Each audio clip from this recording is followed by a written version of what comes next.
Hi. Oh my gosh, it is Tuesday, so I am a day late and behind on my live at lunches, and I apologize. I just got back from Maui, and I was teaching a Pilates retreat. So thank you for being so patient. Yesterday, I published a blog post on handling those tough Pilates conversations, and what that means, because I've been doing a lot of coaching in studio owners and teachers and hearing their common complaints. And the common complaints that I get when I'm coaching teachers and studio owners on their business all are these repeated conversations that are generally because of different policies and rules that are not really communicated, and also not necessarily they might actually be communicated, but the accountability to them gets a little tricky. And I know as a teacher and a studio owner, like, you just want to teach Pilates. Like, I get it. That's all I want to do. I just love teaching my clients. They're amazing. But sometimes things get really tricky and the communication gets a little weird. And then because of social media and because of texting and emailing, it can get even more awkward and more icky. So I wrote a blog this week. It's up on ProfitablePilates.com. There'll also be a link in the comment section of today's video. And if you're watching this on YouTube later, it will be in the notes on YouTube. So what it is just a couple things to just double check that you're doing in your Pilates business so that you can avoid, so you can deal with these tough conversations. And also, we're going to dive in much deeper on Saturday in the webinar, the web shop, on what these Pilates conversations are, how to handle them when they happen, and then also how to prevent them in the future.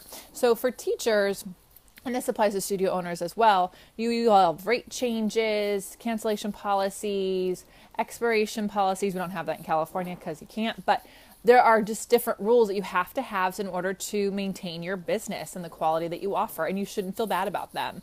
And if a client is having trouble with these policies, these are good red flags in the beginning of whether or not this is going to be a good client for your business, but also how you handle them is going to really talk to you about, it's really going to help you in the future of your business.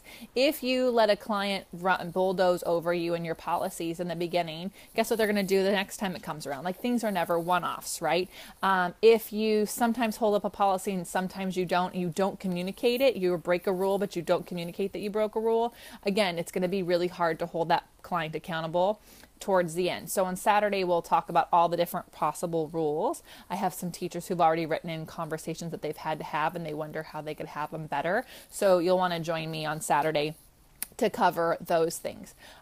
Studios will have policies, right? Not just for clients, but also for the teachers, renters, independent contractors, employees. There are rules.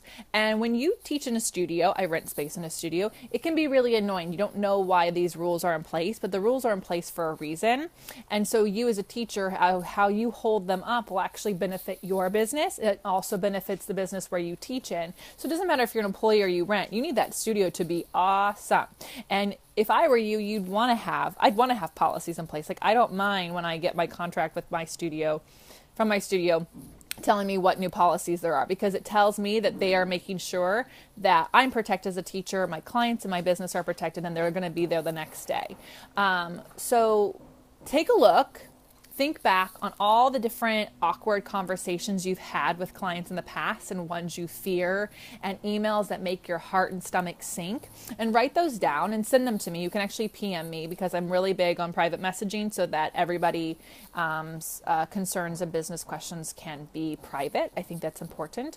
If you don't care and you want to share it with the world, obviously comment away, but send them to me, because all this week I'm going live on tough conversations and dealing with your business. And then on Saturday, we're going to deal with them and then talk about how to prevent them for teachers and for studio owners.